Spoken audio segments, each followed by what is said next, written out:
There is a silent force within you, a hidden engine, one that drives your thoughts, your desires, your fears, and even your failures without you ever noticing.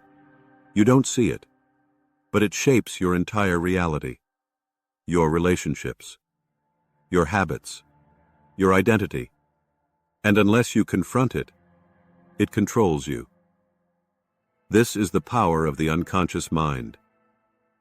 Sigmund Freud, the father of psychoanalysis, dedicated his life to exploring this hidden realm inside all of us. He wasn't just a scientist, he was a pioneer of the soul, a man who dared to ask, what if the greatest battle we ever fight is not with the world, but within ourselves? He once said, being entirely honest with oneself is a good exercise, and that honesty, real, raw, uncomfortable honesty, is the first step to unlocking the version of you that's been buried under years of fear, rejection, trauma, and self-doubt. If you've ever felt stuck in life, if you've ever repeated the same toxic patterns, if you've ever sabotaged your own success, relationships, or peace, this is not because you're weak. It's because you're human. But understanding your unconscious gives you the map to escape. And once you learn to access it, to face what lies beneath, you'll realize you've had the power all along. This journey isn't about pretending you're perfect. It's about finding freedom in the truth. Because the truth, no matter how painful, is your path to power. Let's dive in. Your life is the story you keep telling yourself. Your habits, your reactions, your fears, they aren't random. They're the product of years of unconscious conditioning. From the moment you were born, your mind was absorbing everything. The tone of your parents' voice, their approval, their absence, their anger. You weren't just learning language. You were learning whether or not you deserved love. You were learning how to survive.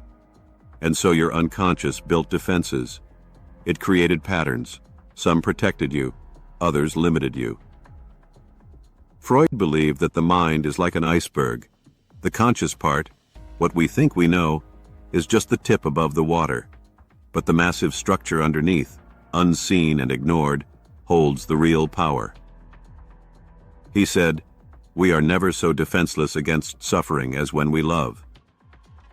That's why the unconscious creates shields. It pushes away painful memories. It hides our desires. It buries shame. But those hidden parts don't disappear. They just wait. They wait to resurface in your habits, in your triggers, in the people you attract, in the goals you keep abandoning. Because until you face the unconscious, you are not free. You're not choosing your life. You're repeating it. Think about the moments you've exploded in anger over something small, or the times you ghosted someone who got too close, or the goals you gave up on because they didn't feel right, even though they were everything you wanted. These aren't random. They are your unconscious mind protecting you from danger, even when the danger no longer exists. It's time to stop running, because your healing is not in avoiding pain, it's in understanding it. This is the hard truth. Self-awareness hurts before it heals. But if you're brave enough to go there, to sit with discomfort, to ask yourself why, not just what, then you've already begun to rewrite the script of your life. Freud didn't believe in easy answers. He believed in digging deep. He believed that human beings are complicated, emotional, contradictory creatures. And he believed that healing comes when we stop pretending otherwise. Have you ever wondered why people keep chasing what destroys them? Why we crave approval from those who never gave it? Why we self-sabotage the very things we've prayed for? Because the unconscious has its own logic. It seeks what's familiar, not what's healthy. You might consciously want love. But if your unconscious equates love with pain, guess what you'll find? Pain disguised as love. That's why change is so hard. You're not just breaking habits. You're breaking identities. You're confronting years of buried emotion, stories your younger self believed just to survive. But once you shine a light on those stories, once you question them, you take back the power. You realize you are not your past. You are the author of your future. Let's take a breath here. If you're still watching this, that means something inside you wants more. More than comfort, more than distraction, more than surface-level motivation. You want truth. So here's your first challenge. Pause this video and write down one pattern you've noticed in your life that keeps repeating. Is it relationships that feel one-sided? Is it constant burnout after chasing goals? Is it the fear of being truly seen? Whatever it is, name it. Because naming your pattern is the beginning of breaking it.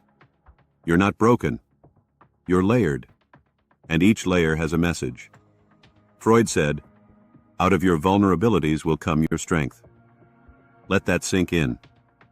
The parts of you that feel weakest, the shame you've buried, the rage you've never released, the needs you've denied, that's where your power lives.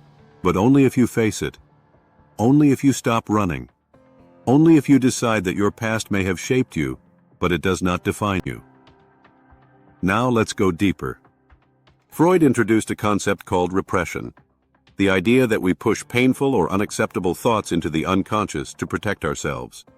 But repressed emotions don't disappear. They leak out.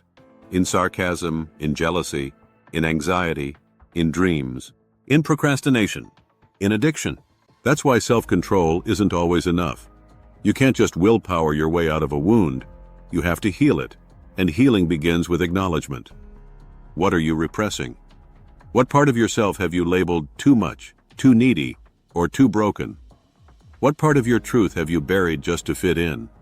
The version of you that you're trying to become. It already exists, but it's trapped under years of pretending. Freud believed the goal of therapy was to make the unconscious conscious. And in your life, that means bringing the hidden parts of you into the light. It means asking, where am I not being honest? What do I really want? What am I afraid would happen if I got it? Because once you shine a light on the lie, you see it for what it is. Just fear, just a story, just a survival mechanism from the past. Not a prophecy for your future. If you've made it this far, you are already ahead of 90% of people. Most people will live and die without ever knowing what really drives them. They'll blame others. They'll avoid reflection. They'll chase temporary highs. And they'll call it life. But not you. You're here because something in your soul refuses to settle. You want depth. You want growth. You want clarity. And that begins with the courage to face yourself.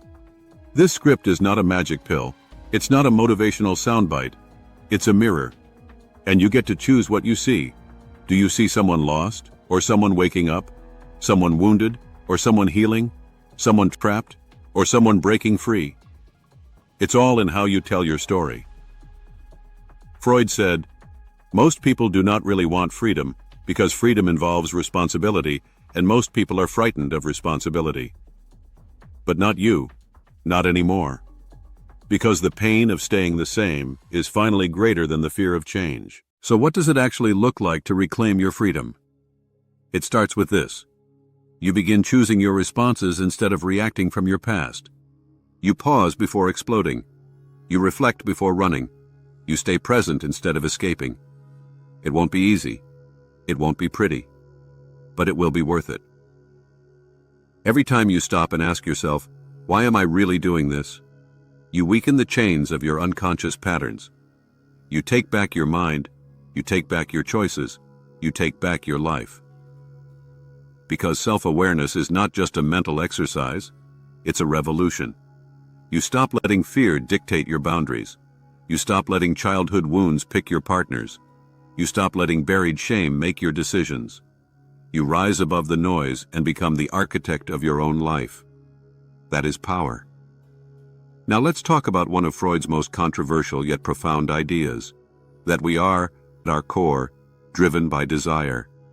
Not just surface-level wants, but deep, unconscious urges. To be loved, to be seen, to feel safe, to matter.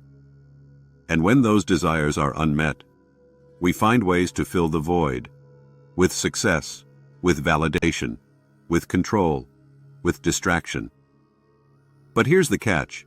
No amount of external success can fill an internal emptiness. That's why some of the most successful people still feel lost. That's why relationships fall apart even when both people love each other. That's why addictions form in silence. Because the unconscious is always trying to speak. And if you don't listen, it will scream through breakdowns, burnouts, toxic loops. But here's the beauty. When you finally stop ignoring it, when you listen to what your soul has been whispering for years, everything changes. You stop searching for healing in other people. You stop needing everyone's approval to feel whole. You stop waiting for the world to save you.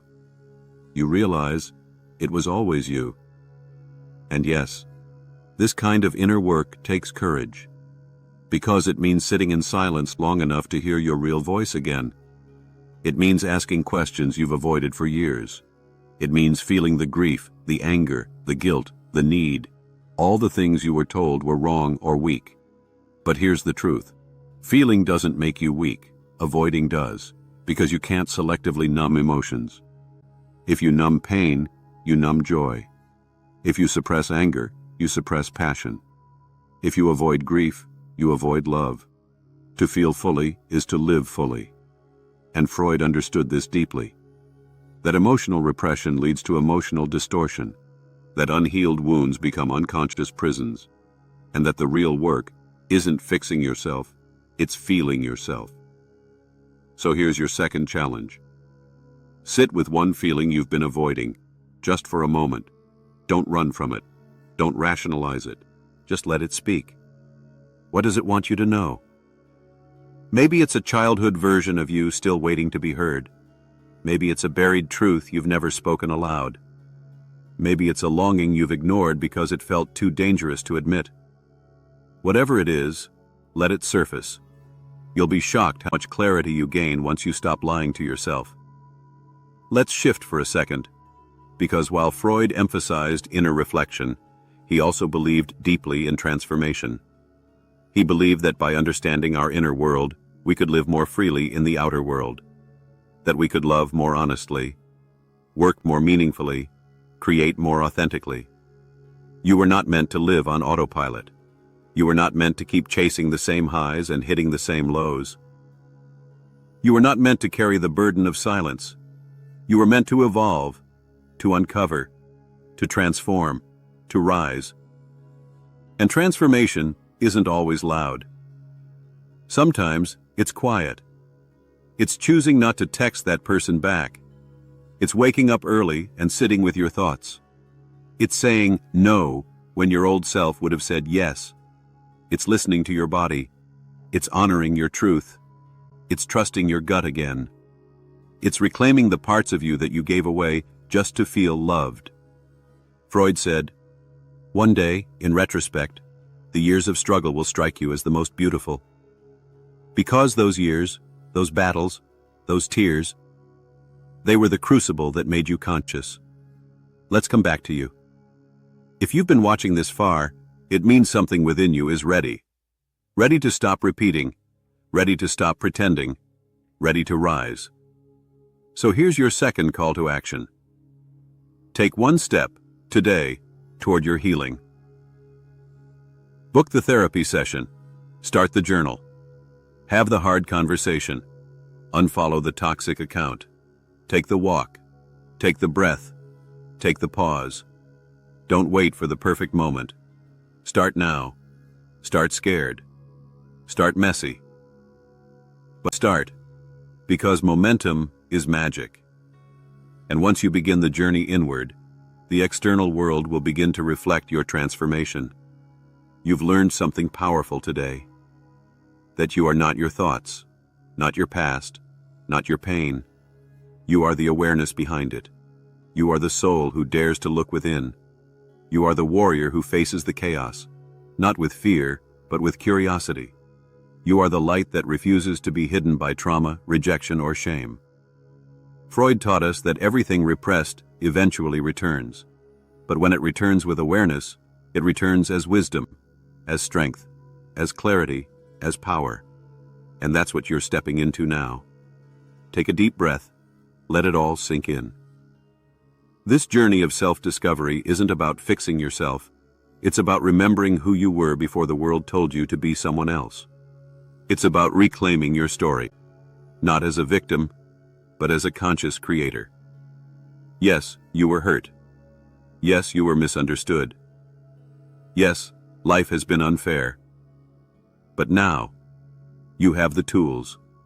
You have the awareness. You have the truth. And truth, as hard as it is, will set you free. Not instantly, not painlessly, but absolutely. So here we are. Full circle. You started this journey thinking something was wrong with you. Now you see, there's something incredibly right about your desire to grow. Your patterns were never random. Your pain was never pointless. Your dreams were never dead. They were just waiting. Waiting for you to stop numbing. Waiting for you to stop blaming. Waiting for you to choose yourself. And now, you have. Freud once said, "The voice of the intellect is a soft one, but it does not rest until it has gained a hearing." Let your inner voice be heard. Let your truth rise. Let your unconscious become your ally, not your enemy. You are not broken. You are becoming. If this video moved you, helped you see something more clearly, or reminded you of your strength, don't keep it to yourself. Share it. Comment what hit hardest, like it so others can find it. Subscribe for more deep, transformative content that speaks to the soul. Because together, we're creating a space for real growth, real healing, real evolution. This is your time.